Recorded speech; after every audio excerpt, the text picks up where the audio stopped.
பன்னீர் 65 எப்படி பண்ணுறதுன்னு பார்க்க போகிறோம். அதுக்கு 50 கிராம் பன்னீரை வந்து குட்டி குட்டி ஷேப்பில் வந்து நான் கட் பண்ணி வச்சுருக்கேன். இப்போது இதுக்கு பேஸ்ட் ரெடி பண்ணிடலாம்.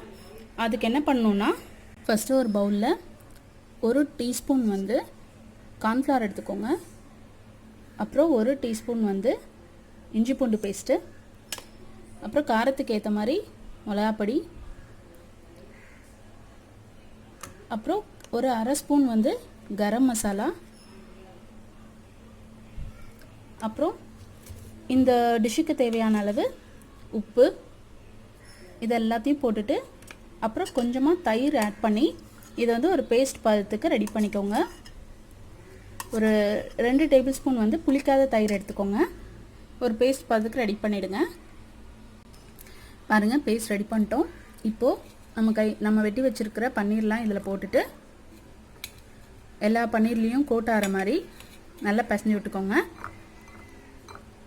பிசைஞ்சு விட்டு இதை ஒரு 10 மினிட்ஸ் வந்து ஃப்ரிட்ஜில் வச்சுருங்க. பாருங்கள், நான் ரெடி பண்ணிட்டேன். இப்போ நான் ரெஸ்ட்டில் வைக்க போகிறேன், நான் ஃப்ரிட்ஜில் வைக்க போகிறேன்.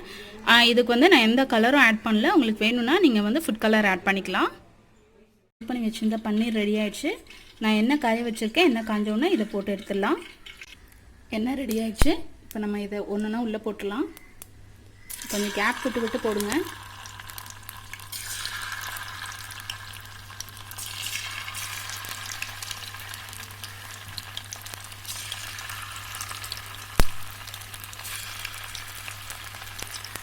பக்கத்தில் போட்டிங்கன்னா ஒன்றோட ஒன்று ஒட்டிக்கும். ஆனால் கொஞ்சம் தள்ளி தள்ளி போடுங்க.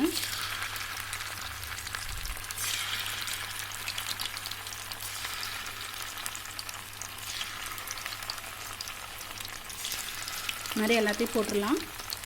பாருங்கள், ஒரு சைடு வெந்துருச்சு. இதை வந்து மெதுவாக லைட்டாக திருப்பி விடணும். அவசரப்பட்டு திருப்பாதீங்க. மெதுவாக ஒன்றுனா திருப்பி விடுங்க. கொஞ்சம் ஒட்டும் தான். பாருங்கள், நல்லா ப்ரௌன் கலரில் ஆக ஆரம்பிச்சிருச்சு. நல்லா வேகட்டும். அதனால் நான் லோ ஃப்ளேமில் வச்சுருக்கேன். பாருங்கள், முடிஞ்சிருச்சு. இப்போ இதை எடுத்துடலாம் தனியாக. அவ்வளோதான், நம்மளோட பன்னீர் 65 ரெடி ஆயிடுச்சு. இதே மாதிரி நீங்களும் செஞ்சு பாருங்கள். பிடிச்சிருந்தா என் சேனலை ஷேர் பண்ணுங்கள், லைக் பண்ணுங்கள், கமெண்ட் பண்ணுங்கள். மறக்காமல் சப்ஸ்கிரைப் பண்ணுங்கள். தேங்க்யூ.